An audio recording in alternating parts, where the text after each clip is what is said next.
How to use organizers to request documents from clients. Document uploads in organizers streamline file collection and keep documents organized for efficient workflows. To request documents in organizers, start by adding a file upload question to your organizer template. Click the question link and select File Upload.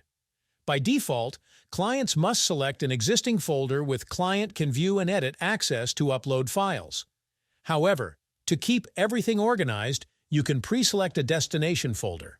Open the settings, toggle on Customize Destination Folder for document uploads, and enter a folder name in the field provided. You can use account and date shortcodes for customization.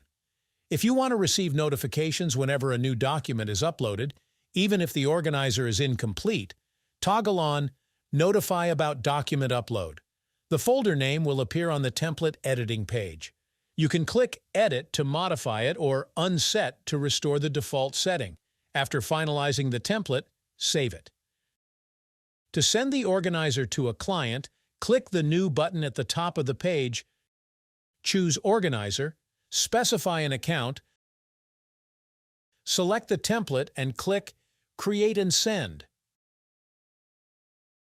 Your client can access and complete the organizer by clicking the notification on their portal's home section or navigating to the Organizer section. Once the documents are uploaded, the folder is created, and you'll receive a notification.